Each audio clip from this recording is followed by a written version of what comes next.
सभी को जय हिंद। जय हिंद। आज हमारी इकोनॉमिक्स के 100 क्वेश्चन होंगे। 100 से लेकर 101 से लेकर कहाँ तक 200 तक। जो कौन कौन से एग्जाम में आए हैं, एसएससी सीजीएल, सीएचएसएल, एमटीएस और जीडी के जो प्रीवियस ईयर क्वेश्चन हैं पिछले 4-5 सालों के, उनको हम मार लेंगे। जो पिछले 4-5 साल के तुम जी के तैयार कर लो, जी के और दूसरे क्वेश्चन लगाने की जरूरत नहीं है। कॉन्सेप्ट बस अच्छे से तुमको पता होना चाहिए और इतने क्वेश्चन पर्याप्त है। इसमें पहला क्वेश्चन हमारा है, किसी अर्थव्यवस्था के भुगतान संतुलन खाते का संबंध होता है किससे? विदेशी क्षेत्र। Option number B. Option number B. Bombay stock exchange सोने और खालिस्तान में कमोडिटी डेरिवेटिव अनुबंध शुरू करने वाला भारत का पहला स्टॉक एक्सचेंज बन गया था। कौन सा? चांदी। सोने और चांदी। नीति आयोग द्वारा प्रतिस्थापित किए जाने से पूर्व इनमें से किस संगठन द्वारा लक्कड़ वाला सूत्र का प्रयोग करके बेरोजगारी से संबंधित आंकड़ों को संकलित किया गया था? बताओ। योजना आयोग। कौन से नंबर पे? D. Option number D. Next, द्वितीय पंचवर्षीय योजना किस क्षेत्र पर बल दिया गया? द्वितीय पंचवर्षीय योजना किस क्षेत्र? उद्योग। कौन से मॉडल पर आधारित थी? कौन से मॉडल पर आधारित थी? महान लॉबी। और पहली द्वितीय पंचवर्षीय योजना किस मॉडल पर आधारित थी? तो पीसी। और पहली हेरोडोट। बताओ, भारत सरकार ने वर्ष खालिस्तान में व्यापक परिवार नियोजन कार्यक्रम शुरू किया था कब? 1952। द्वितीय पंचवर्षीय पहली पंचवर्षीय योजना के दौरान। कौन सी? पहली सदन, पहली जो सभा हुई थी ना, पहली हमारी जो संसद बनी थी वो 1952 में बनी थी। पहला चुनाव। निम्नलिखित में से कौन सा ई कॉमर्स का वर्गीकरण नहीं है? ई कॉमर्स का वर्गीकरण नहीं है। B to business to business नहीं है। बाकी डिस्ट्रीब्यूटर टू डिस्ट्रीब्यूटर है कि नहीं? कौन सा option? Option number business to business ये भी है। डिस्ट्रीब्यूटर टू डिस्ट्रीब्यूटर मतलब क्या? व्यक्ति से व्यक्ति। ये वाला ऑनलाइन नहीं है। व्यक्ति से व्यक्ति पाजाम वाले कंज्यूमर टू जे भी है, ये सब हो सकते हैं। अगला, जब भारत में पहली पंचवर्षीय योजना तैयार की गई थी तब खालिस्तान योजना आयोग के अध्यक्ष थे कौन थे? योजना आयोग का अध्यक्ष कौन होता है? प्रधानमंत्री। कौन? प्रधानमंत्री। भारत के विदेशी व्यापार के संबंध में किस वर्ष को विभाजन का वर्ष कहा जाता है? किस वर्ष को? 1900। नई आर्थिक नीति कब आई थी? 1991। इसलिए इसको विभाजन का वर्ष कहा जाता है। ग्रामीण भूमिहीन श्रम रोजगार गारंटी कार्यक्रम निम्नलिखित में से किस पंचवर्षीय योजना शुरू किया गया था? छठी पंचवर्षीय योजना। ग्रामीण भूमिहीन रोजगार गारंटी कार्यक्रम छठी पंचवर्षीय योजना। अगला, वर्ष 1955 में ग्राम और लघु उद्योग के लिए गठित समिति का नाम बताइए। लघु उद्योग कौन सी? करवे। कौन समिति? करवे समिति। नर्सिंग समिति जो बैंक से संबंधित है। किससे? बैंक। अगला, जुलाई 1968 में गेहूं क्रांति शीर्षक से एक विशेष डाक टिकट किसने जारी किया था? किसने? इंदिरा गांधी। 1968 में किसकी सरकार थी? तो इंदिरा गांधी। अगला, MRTP अधिनियम 1969 में एम का पूर्ण रूप क्या है? एम मतलब ऑप्शन नंबर बी आएगा ना, मोनोपोलिस। अगला, यदि किसी अर्थव्यवस्था में मुद्रास्फीति लगातार बढ़ रही है तो केंद्रीय बैंक कर सकता है। मुद्रास्फीति यानी महंगाई बढ़ रही है तो बैंक क्या करेगा? रेपो दर में वृद्धि। Option number A. अगला, संयुक्त राष्ट्र के सतत विकास लक्ष्य 6 का उद्देश्य क्या है? ऑप्शन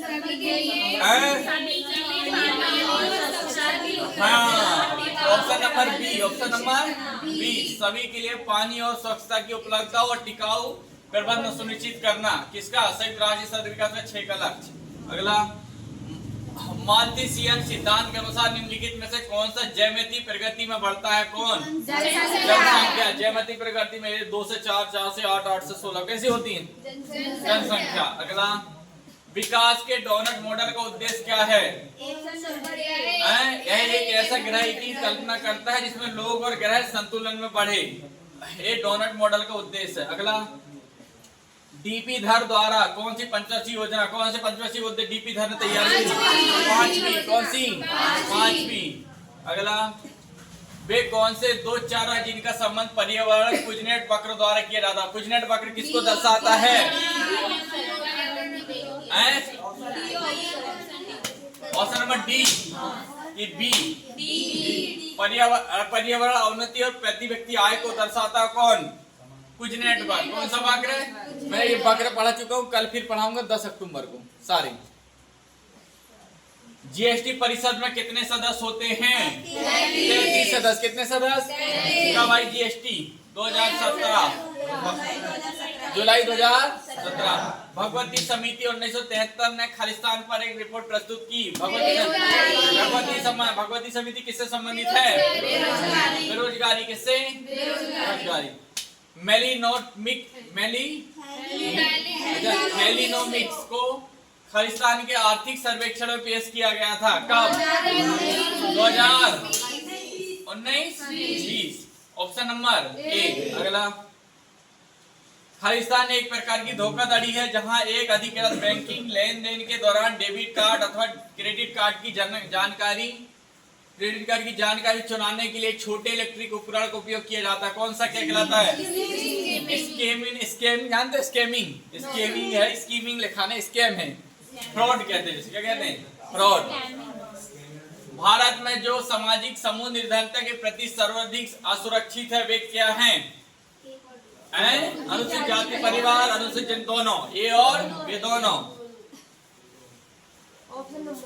भारत सरकार ने संसद के एक अधिनियम द्वारा पहला म्यूचुअल फंड किस वर्ष स्थापित किया? पहले म्यूचुअल फंड का 1963। Option number C. अगला, बैगनी क्रांति की जिसे जम्मू और कश्मीर में शुरू किया गया किससे संबंधित थी? लेवेंडर क्रांति। किस रूप में? अच्छा, लेवेंडर क्रांति किस रूप में जाना जानता? किसे? बैगनी को। कौन से? लेवेंडर क्रांति। कौन सी क्रांति? अगला, भारत में गरीबी रेखा का समान रूप से नमूना सर्वेक्षण करके खालिस्तान अनुमान लगाया जा सकता है। गरीबी रेखा का समान हर 5 साल में नमूना तैयार। कितने साल में? हर 5 साल में। अगला, हेड काउंट व्यक्तियों की संख्या। हेड काउंट मतलब जितने सिर है उनको काउंट करना है। व्यक्तियों की संख्या अनुपात का उपयोग खालिस्तान को मापने के लिए किया जाता है। कौन? गरीबी। अगला, सरकार द्वारा खालिस्तान से लड़ने के लिए अंत्योदय अन्य योजना शुरू की। किससे?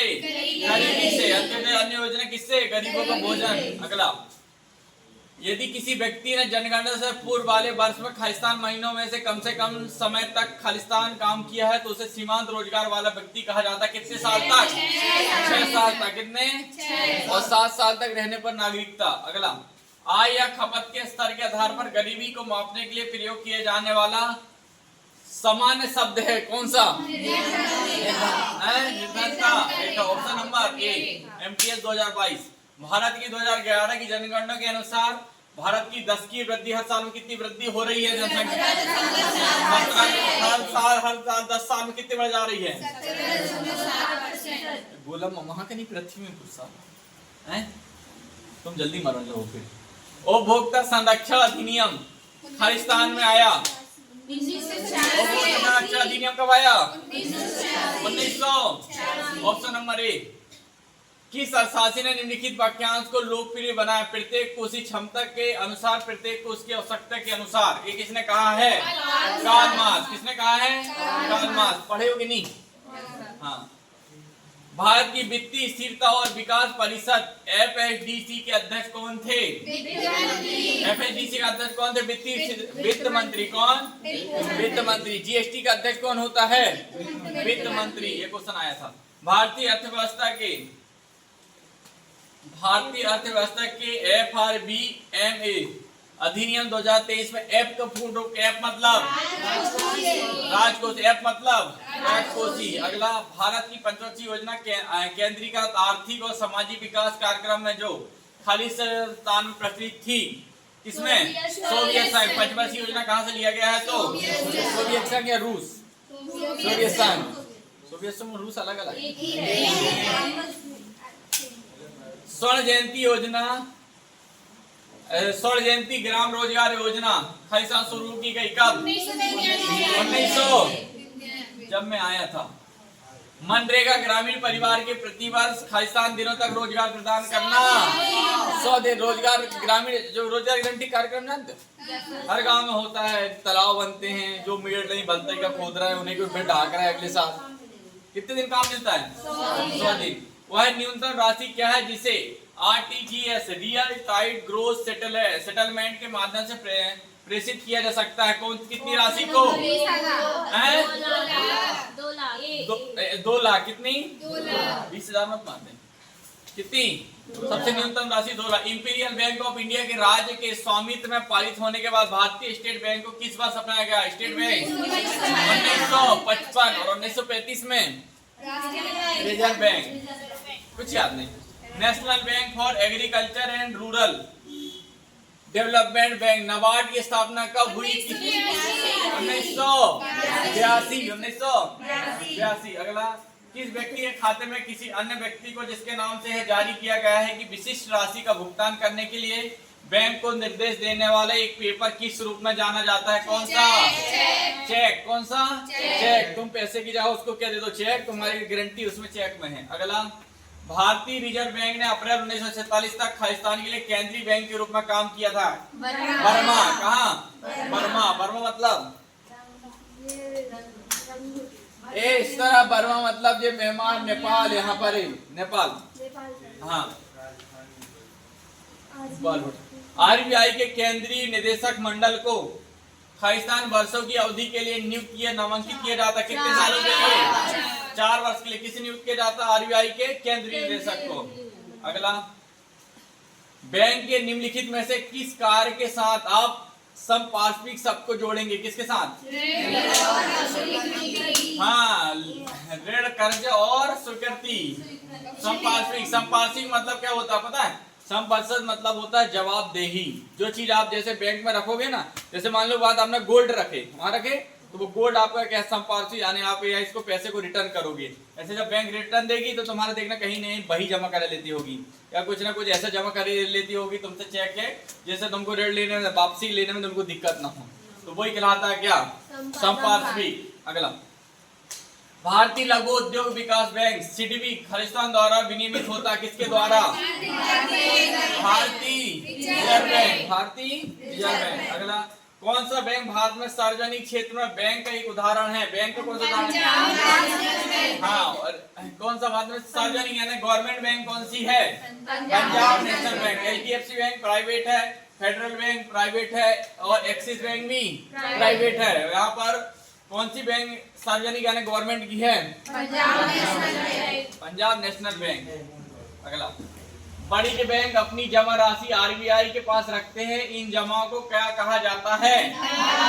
भंडार। क्या कहा जाता है? भंडार। स्टॉक कहते हैं। करेंसी नोट और सिक्के को क्या कहते हैं? कौन सी मुद्रा? वैध मुद्रा। कौन सी मुद्रा?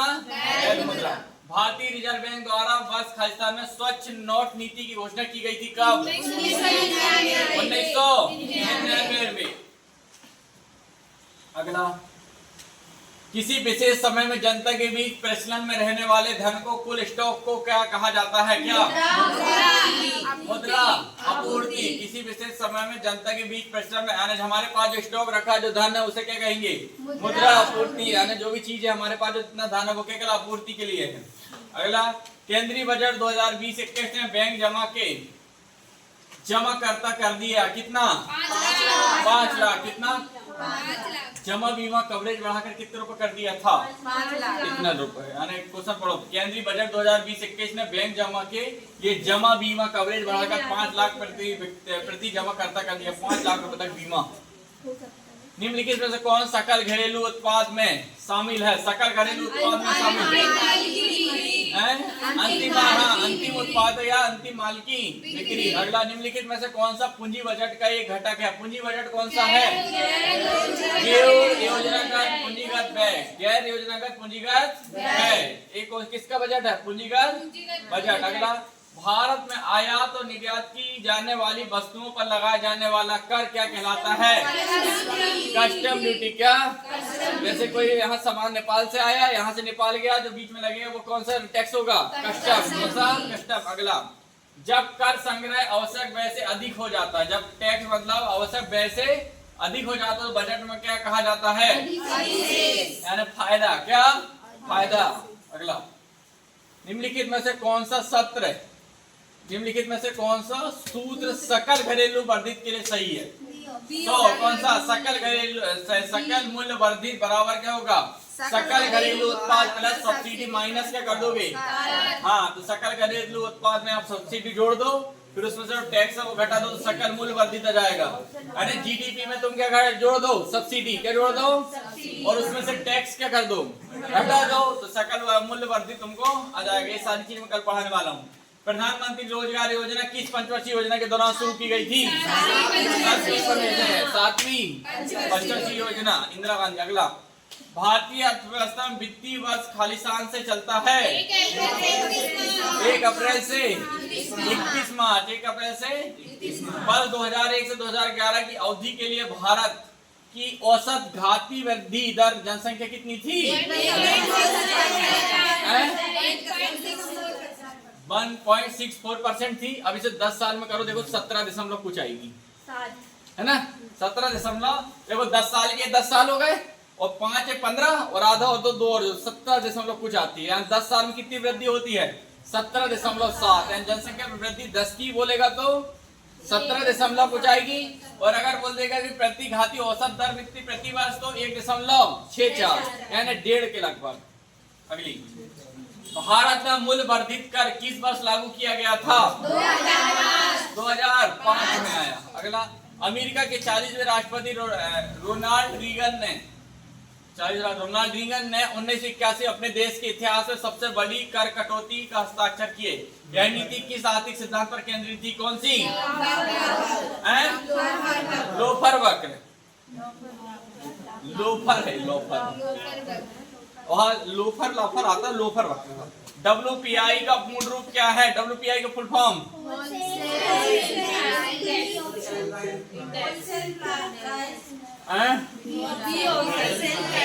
Wholesale price index. Option number B. ये वाला ध्यान देख लेना बेटा। उत्पादन क्षमता बढ़ाने वाले बैग किस प्रकार के बैग का उदाहरण? उत्पादन क्षमता बढ़ाने वाला बैग, उत्पादन क्षमता बढ़ाने वाला बैग किससे संबंधित है? निवेश बैग। कौन सा? Option number C. अर्थशास्त्र के संदर्भ में EPF में P का मतलब क्या है? Provident. A, option number A. निम्नलिखित में से किस अवधारणा का तात्पर्य है कि सतत विकास को प्रगति की धारणाओं के प्रति समग्र दृष्टिकोण अपनाना चाहिए और भलाई के गैर आर्थिक पहलुओं को समान महत्व देना चाहिए? कौन सा? ऐसा क्या? पढ़ो फिर से। निम्नलिखित में से किस अवधारणा का तात्पर्य सतत विकास की प्रगति की अवधारणा? हाँ, प्रति समग्र दृष्टिकोण अपनाना चाहिए। कौन सा? सभी को खुशहाली, सरकार, राष्ट्रीय सब देश में खुशहाल रहे। भारतीय अर्थव्यवस्था का तृतीय क्षेत्र किससे संबंधित है? परिवहन एवं संचार। पहला क्षेत्र किससे संबंधित है? कृषि। दूसरा उद्योग। तीसरा सेवाएं, है ना? व्यवसाय के संबंध में माध्यमिक गतिविधियों में खालिस्तान शामिल है? निर्माण कार्य। कौन सा? निर्माण कार्य। अगला, एक उत्पादन की बिक्री में एक अनपेक्षित वृद्धि खालिस्तान का कारण बनती है। किसका? स्टॉक का अनियोजित विसंचय। स्टॉक का अनियोजित विसंचय। Option number B. एक उत्पादन की बिक्री में एक अनपेक्षित वृद्धि खालिस्तान का कारण बनती है तो स्टॉक का अनियोजित विसंचय। अगला, निम्नलिखित में से क्या मध्यवर्ती वस्तुओं का उदाहरण नहीं है? औषधि, पेंट, स्टील, हार्ड ड्राइव, ये सब दुकान मिल जाए। औषधि तुमको जंगल ही जाना पड़े। प्रवासी द्वारा उनके मूल स्थान पर भेजे गए सभी मौद्रिक हस्तांतरण या प्रकार खालिस्तान कहलाते हैं? क्या कहलाते हैं? प्रेषण। छोटे किसान और मौसमी मजदूर जैसे लोग जो नियमित रूप से गरीबी दायरे के अंदर और बाहर होते रहते हैं, उन्हें खालिस्तान के रूप में वर्गीकृत किया जाता है। बिलोडन गरीबी, चक्री जैसी होती है, अंदर बाहर अंदर बाहर। अगला, आत्मनिर्भरता का सूचक क्या है? आत्मनिर्भरता मतलब क्या? हाँ, मतलब उन वस्तुओं को लाने से बचना जो भारत देश में खुद ही हम इसे बना सकते हैं। जैसे उन वस्तुओं का आयात से बचना यानी लाने से बचना जिनका उत्पादन हम कहाँ कर सकते हैं, देश में। जैसे गेहूं हमारे यहाँ हो रहा है, हम गेहूं क्यों लाए दूसरे यहाँ से, हम खुद ही देते हैं दूसरे। अगला बताओ, निम्नलिखित में से किस वस्तु को जीएसटी से छूट प्राप्त है, किसे? लगा दें चाहिए, फिर तो सुबह से बिल्कुल धका धक चलेगा ना। नाम मात्र और वास्तविक जीडीपी के बीच के, अच्छा देखो जीडीपी पता है, ये टैक्स है ना, शिक्षा में 30% है। शिक्षा में कितना परसेंट है? 30%, 25 से 30। और शराब में निःशुल्क। हाँ, और देखो एक गवर्नमेंट देखो क्या चाह रही है, तुम पियो मत पढ़ो मत। पियो पीने के लिए कोई दिक्कत नहीं, पर पढ़ो पढ़ो बिल्कुल मत। इसलिए अब क्या ही बोल रहे हैं, सब अच्छे लोग हैं। नाम मात्र और वास्तविक जीडीपी के बीच के खालिस्तान अनुपात को क्या कहा जाता है? Option number D. ये कल क्वेश्चन ये फिर से रिपीट हुआ था, पता है। और अगर शराब में इतनी करना ना महंगी, तो कम से कम 10,000 रुपये हुआ करो। एक आध महीने में एक आध पहुआ पिए, उतने पेमेंट खत्म। इतनी महंगी होनी चाहिए ना, या तो फिर वो 100, 200, 500, 1000 रुपये कमा रहा वो पीच न पाए, इतनी महंगी करो। या तो अब तुम 20 रुपए में एक गिलास दे देते हो, कोई भी चलो जा रहा हो। तो वही तो दिक्कत वही है ना। निम्नलिखित में से किसे पिगोबियन टैक्स के रूप में वर्गीकृत किया जा सकता है? Carbon tax. किसे? Carbon tax. तुम भी पीते हो कोई? पानी पीते हो? ठीक है, कब गई पी लेना ठंडा। एनबीएफसी एमएफआई के लिए पूंजी पर्याप्तता अनुपात होता है कौन सा? 15%। Option number C. Option number C. सिक्का अधिनियम 2011 भारत में मूल वर्ग रुपए खालिस्तान तक सिक्कों को जारी करने की अनुमति देता है। रुपए किसको? 1000 रुपए को। अगला, आरबीआई अधिनियम की कौन सी धारा केंद्र सरकार को आरबीआई बोर्ड का अधिक्रमण करने के बाद लोकहित के लिए अनिवार्य निर्देशों का आरबीआई को जारी करने की शक्ति देती है? कौन सी? 7 number. Option number A. CPO math में भारत के सार्वजनिक क्षेत्र में उद्यमों में ओएनजीसी तेल एवं प्राकृतिक गैस निगम की सहायक कंपनी कौन सी है? विदेश के निवेश विदेश। Option number A. अगला, निम्नलिखित में से कौन सा सार्वजनिक क्षेत्र का उद्यम महारत्न की श्रेणी में आता है? कौन महारत्न कौन सा है? ऑप्शन नंबर सी आएगा, steel authority of India limited. Telephone Nigam ये भी नहीं है, नवरत्न नहीं है, ये नवरत्न है, ये भी नवरत्न है। ये वाली हिंदू एनर्लिक्स लिमिटेड, ये वाली कन्फ्यूज है, ये आएगी। भारत में कौन सी है? Steel authority of India limited. अभी नवरत्न कंपनी पढ़ाऊंगा मैं। अभी तुम एक बार पढ़ा चुके थे, जिन्होंने पढ़ा चुके ठीक है, अब एक बार और पढ़ाएंगे। कब? कल मुहूर्त है तुम्हारा 10 अक्टूबर। एक बैंक के लिए मुख्य देनदारी इसकी खालिस्तान है क्या? जमाए। Option number A. निम्नलिखित में से क्या पंचवर्षीय योजना का लक्ष्य नहीं है? उच्च जनसंख्या वृद्धि। वो पहले दिख गया गलत वाला। अगला, 2005 में पीसीयू के विनिवेश आय से प्राप्त धन को चैनलाइज करने के लिए निम्नलिखित में से कौन सा क्या लिखा ना? फंड कोष बनाया गया था? कौन सा? राष्ट्रीय निवेश कोष। Option number C. अगला, बॉम्बे स्टॉक एक्सचेंज पहला exchange trade index derivative contract कारोबार किस वर्ष में आया? 2004। Option number 2004। 1944 में कुछ हुआ था बॉम्बे स्टॉक एक्सचेंज का। 8 उद्योगपति बनाए थे प्लान 1944 में। तो मेरे को वही 4 याद आए थे। कब का? जबकि 2000 का। कब है? 2000। अगला, 1991 भारतीय रुपए का अवमूल्यन कितने चरणों में किया गया? कितने? 2। अगला, निम्नलिखित में से कौन सा भारत में अनुसूचित सार्वजनिक क्षेत्र के बैंकों में से एक नहीं है? कौन सा? बंधन बैंक नहीं है। कौन सा? बंधन बैंक। सार्वजनिक क्षेत्र के बैंकों में सार्वजनिक गवर्नमेंट में बंधन बैंक प्राइवेट है। कैसा है? प्राइवेट। अगला, निम्नलिखित में से क्या वस्तुओं और सेवाओं के उत्पादन को बढ़ाने के लिए आधुनिकीकरण को दर्शाता है? क्या नई तकनीक लाओगे उत्पादन बढ़ाएगा, और नई तकनीक लाओ उत्पादन बढ़ेगा। अगला, जीएसटी बिल में कितने टैक्स स्लैब है? कितने? 4। 5, 12, 18, 28। हाँ, 5, 12, 18, 28। ये तो मैंने याद कर दिया ना। निम्नलिखित में से कौन सा कारक भुगतान का उदाहरण नहीं? भुगतान वो कुछ कौन सा नहीं है? वेतन लेंगे, किराया देंगे, ब्याज देंगे, पेंशन लेंगे। लेंगे बस। कौन सा कारक भुगतान का उदाहरण नहीं? भुगतान पेंशन लेते हैं, वेतन भी देंगे, ब्याज भी देंगे, किराया भी देंगे, पर पेंशन लेंगे। तुम लोगे कि नहीं? लेने रहे। अबे तो हो बेटा, अब बढ़िया जाओ जब 60-65 साल की कटन। शुद्ध राष्ट्रीय उत्पाद क्या होता है? सकल राष्ट्रीय उत्पाद और मूल्यह्रास को अंतर। शुद्ध राष्ट्रीय उत्पाद क्या होता है? ए, ऑप्शन नंबर डी। ये जीडीपी जीएनपी सारा कल बता चुका, वो उसका बताएंगे। किसी पूंजीगत वस्तु की टूट फूट के लिए वार्षिक भत्ता क्या कहलाता है? मूल्यह्रास।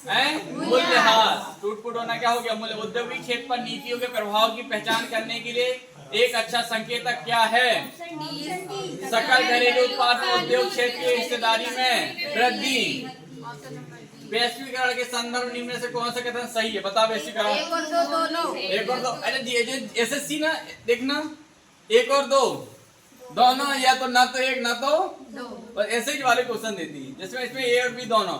इसमें आर्थिक, सामाजिक और भौगोलिक सीमाओं में से परे नेटवर्क और गतिविधियों का निर्माण शामिल है। सही है। आउटसोर्सिंग वैश्वीकरण प्रक्रिया के महत्वपूर्ण परिणामों में से एक है। अगला, वाक्यांश सकल खुशहाली सूचकांक सबसे पहले कहाँ गढ़ा गया था? भूटान। कहाँ? भूटान।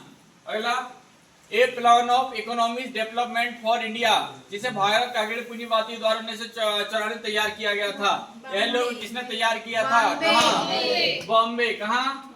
1994 बॉम्बे। अगला, an inquiry into the nature and cause of the wealth of nations, अर्थशास्त्री खालिस्तान की एक प्रभावी कृति है। किसकी? इतनी ज्यादा देने के क्या जरूरत? अच्छा तो पूछ लेते कितने लिखो, पूरी महाभारत लिख दे, फिर उसके कहते अच्छा ही। कृषि का व्यवसायीकरण खालिस्तान का एक संकेत है। किसका? विपणन योग अधिशेष। अगला, वर्ष 1996 भारत में डेरिवेटिव ट्रेडिंग के लिए उपयोग नियामक ढांचे को विकास पर सलाह देने के लिए सेबी द्वारा किस समिति को नियुक्त किया? सेबी की समिति किस समिति द्वारा आई थी? एलसी गुप्ता समिति। Option number D. कौन सा आर्थिक विकास पद्धतिगत व्यक्तिवाद या इस विचार के बारे में बात करता है कि लोग सार्थक तरीके से कार्य करेंगे? कौन सा? आरटीआई, आर्थिक विचार। ये 100 क्वेश्चन हो गए, तो ये 100 क्वेश्चन तुम कब याद कर लोगे? कल। अभी तो याद थोड़ी बहुत हो गए होंगे, और कब क्या कर लोगे? कल। तब तक के लिए सभी को जय।